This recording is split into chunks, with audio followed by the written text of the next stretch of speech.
Salut tout le monde. Bon, ça fait un petit moment qu'on s'est pas vu. On a été pas mal occupés sur plein de sujets différents. Je vous avais marqué un petit truc dans l'onglet communauté qu'on avait récupéré pas mal de matériel. On était en train de faire de la restauration de plein de choses. Donc c'est ce qui explique pourquoi je vous ai pas donné de nouvelles pendant un petit moment, parce qu'il y a pas mal de boulot. Comme vous savez, filmer prend énormément de temps et bon, faut que ça file. Alors, je vous prends avec moi aujourd'hui parce que on a récupéré une Super 5 et ça va me permettre d'aborder plusieurs sujets avec vous qui sont ceux du déplacement et de l'utilisation de la voiture. Alors, ça va être peut-être un peu théorique, un peu chiant parce que j'aimerais ne pas partir dans tous les sens et c'est pour ça que je me suis fait un petit plan de ce que je vais vous dire. Alors du coup, bon, bah, ça va peut-être faire un peu court théorique, je m'en excuse, mais si je veux pas me perdre, il faut que ça se passe comme ça. Alors déjà, je vais parler des trajets, de leur nature et des distances qu'on a à faire, nous, en tant qu'autonomistes, et quelle est notre politique là-dessus, enfin, quelle est notre idée là-dessus et comment est-ce qu'on s'organise. Alors en fait, déjà, bah, pour limiter l'utilisation de la voiture, on fait en sorte, enfin c'est même pas on fait en sorte, c'est qu'on est proche de, quand même pas mal de choses, quoi. Le lieu en fait où on fait notre marché, où on fait nos courses, régulièrement est à seulement 10 minutes de chez nous. Donc déjà, ça limite beaucoup l'utilisation de la voiture. Pour ce faire, jusqu'ici, on avait notre 4x4. Alors le 4x4, en fait, bah, c'est pas juste un luxe pour dire j'ai un gros 4x4, pop, pop, pop, c'est super, c'est génial. Non, le 4x4 chez nous, c'est un indispensable. On parle pas de SUV, on parle pas de BMW X5, on parle d'un Suzuki Samurai, qui est un 4x4 qui est fait pour bah, justement le passage, le franchissement. Et nous, c'est ce qui nous intéresse, puisque comme vous avez vu, on a 1,5 km de chemin qui est quand même fortement dégradé et qui en hiver est impraticable. Donc on a besoin, c'est pas, voilà, comme je vous ai expliqué, c'est qu'on a besoin de ce 4x4 hein, qui a plusieurs rapports courts, rapports longs qu'on peut régler avec un levier en fait. Et donc ça nous permet bah, justement l'hiver bah, d'avoiner quoi, pour pouvoir monter à la maison. Donc c'est un véhicule qui est nécessaire pour nous dans notre configuration. Voilà. Et par contre, en fait, ce véhicule, eh bien, il est limité parce que il est très bien conçu pour faire son travail de 4x4, mais beaucoup moins pour faire des trajets plus ou moins longs. Alors pour des trajets courts, il n'y a pas de problème, donc c'est nos trajets les plus réguliers, il n'y a aucun souci. Mais pour des trajets un peu plus longs, on va dire à partir d'une demi-heure, c'est pas forcément génial. À 90, vous savez, ça commence un peu à balloter. Donc voilà. Alors, eh bien, oui et donc les trajets qu'on a à faire, ce sont, très rarement des trajets, longs. Déjà nous, en fait, on ne part pas en vacances, c'est pas quelque chose qui nous intéresse. On sillonne pas la France, donc on n'a pas besoin d'un véhicule capable de ça. Donc jusqu'ici, le 4x4 nous suffisait largement. On a, eu l'opportunité de récupérer cette Super 5 qui va pouvoir justement, économiser le 4x4 et donc avoir un véhicule qui sera plus approprié pour les trajets, petits et moyens et tandis que le 4x4 sera certainement utilisé, dans les périodes vraiment, mauvaises pour, accéder à la maison, quoi. Et le reste du temps, on utilisera certainement cette voiture. Voilà. Je pense que ah oui, alors aussi pourquoi 2 voitures? Hem, Parce qu'on pourrait dire que c'est un peu un entre guillemets «un gouffre financier» pour des gens qui veulent limiter leurs dépenses. Parce que, ben, on a 2 contrôles techniques, 2 assurances, bah, 2 véhicules à entretenir, donc ça fait, effectivement pas mal de frais. Mais ce qu'il faut savoir aussi, c'est, ben, quand on a un seul véhicule, bah, quand il est sur chandelle, il est sur chandelle, quoi. Donc là, du coup, ben, tu peux rien faire, quoi. Alors on s'était arrangé une fois quand on avait fait la réflexion des freins arrière du Suzuki avec, le prêt d'un véhicule d'un voisin.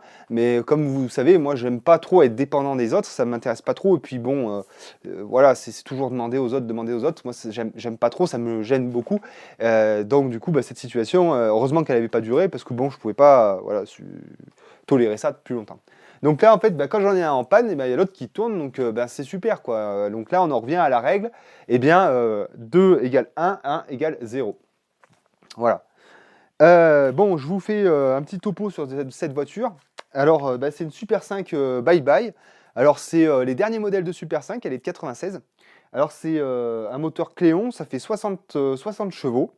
Mais alors, elle est assez surprenante parce que elle tourne bien, quoi. Elle tourne vraiment bien, elle avale bien les routes, même les routes de montagne, même les côtes. Je veux dire, on n'est pas trop obligé de sortir les rames. Ça roule doux, mais ça roule, quoi. Donc voilà. Après, ben, comme vous savez aussi, c'est des véhicules qui sont assez vétustes, qui sont très faciles d'entretien. Il y a très peu de carénage plastique, très peu de sondes, donc très peu d'électronique. Alors bon, électronique, ça ne veut pas dire que vous pouvez pas. Ça c'est aussi, hein, les voitures d'aujourd'hui, on peut rien faire, c'est gorgé d'électronique. Bon, ça c'est des conneries. François a des véhicules récents qu'il arrive tout à fait à entretenir. Ça ne doit pas être une excuse pour pas s'occuper de sa voiture. Mais en tout cas, celle-ci, enfin surtout ce que je reproche aux voitures récentes, c'est qu'elles sont bourrées de carénage. Il y a des pare-chocs énormes à virer, des protèges de partout, c'est une merde pas possible. Là, hop, c'est vite fait quoi. Si je veux enlever une aile ou un pare-choc, c'est limite 4 vis et au revoir quoi. Donc c'est vraiment bien. Donc en fait, cette voiture, ben, elle a une histoire un peu parce que ben, déjà, c'est ma grand-mère qui l'avait. C'est ma grand-mère qui l'avait, celle-là. Et puis au décès de mon grand-père maternel, oui, eh bien, mon père l'a racheté et ça a été une petite voiture pour aller au boulot. Et ensuite, ça a été ma voiture, ma première voiture, ma voiture de jeunesse. Donc j'avais mon petit A et tout. Et puis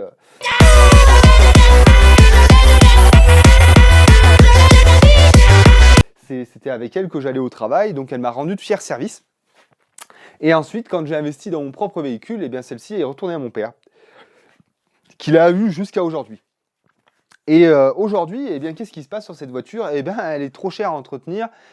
Pourquoi? Parce que mon père, eh bien, l'emmène, fait ses entretiens au garage. Les garagistes à la lanterne, ça ira, ça ira, ça ira, aux armes, citoyens! C'est une bonne chose, hein, parce que c'est un professionnel qui fait du bon travail. Mais le professionnel, eh ben, comme vous et moi, il est surtaxé, hein, il est plié sous les taxes.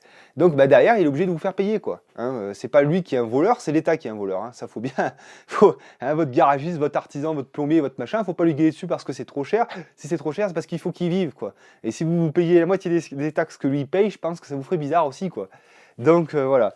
Donc faut pas forcément vouloir ces gens-là. Bref, du coup, il y avait pour 500 € de travaux. Afin de pouvoir la faire passer au contrôle technique.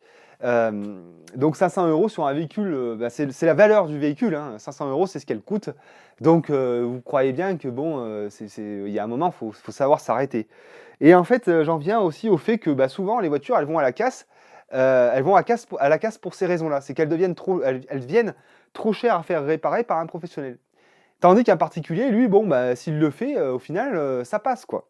Donc, d'où l'intérêt aussi de faire sa propre mécanique, bah, c'est que vous sauvez des véhicules qui sont destinés à la casse, parce que celle-là, si je ne l'avais pas prise, elle était pliée. Sachant, comme je vous dis, qu'elle a un entretien qui a été vraiment sérieux, elle est nickel, quoi. Il y a un embrayage qui a été fait dessus, la ligne d'échappement est neuve, voilà, enfin bon, il y en a quand même pour du... Il y a quand même... Enfin voilà, elle est nickel, quoi. Elle est nickel. Alors, qu'est-ce qu'on avait à faire dessus? On avait plusieurs choses.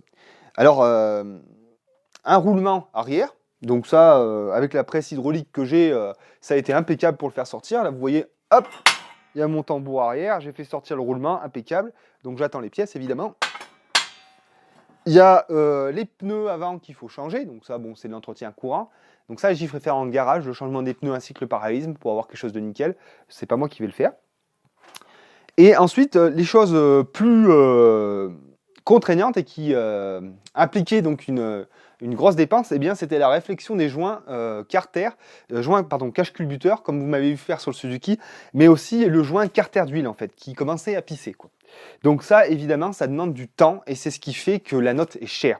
Donc nous, le temps, vous savez, on l'a. Donc du coup, eh bien, on s'est dit, allez, c'est parti, quoi. Donc, bah, comme vous voyez, là, il y a le culbuteur qui a été démonté. On va en changer le joint qui est dur comme du bois ici. Hein, et on a fait aussi le démontage donc, du carter d'huile. Voilà, le carter d'huile qui est ici. Hein, qu'on a nettoyé, qu'on a enlevé l'ancien joint. Donc pas tout à fait, là je vois, il va falloir que j'y rattaque au cutter. Et donc là, j'ai mis un peu d'huile pour qu'il ne rouille pas. Et donc voilà. Et donc après, on va tout remonter en dessous. Donc le carter d'huile, mettre le cache-culbuteur, remettre le filtre à air. Et normalement, on aura un véhicule qui n'aura plus de fuite d'huile. Parce que ce qu'il faut savoir, en fait, c'est qu'aujourd'hui, et c'est normal, hein, parce que tout le monde gueule, ouais, contrôle technique, les vieux véhicules, ils passent plus et tout. Mais les gars, en fait, je vous explique. Moi, cette bagnole, elle perdait peut-être l'équivalent d'un bidon d'huile par an, quoi. Et cette huile, elle se retrouve dans les fossés, elle se retrouve dans les nappes phréatiques, quoi. Donc, c'est dégueulasse. Donc, c'est normal que ça passe plus, hein, c'est normal. Donc, moi je trouve ça bien et enfin je trouve ça normal quoi. Bref. Donc, je pense qu'il faut pas trop gueuler contre le contrôle technique qui commence à justement s'intéresser aux problèmes environnementaux.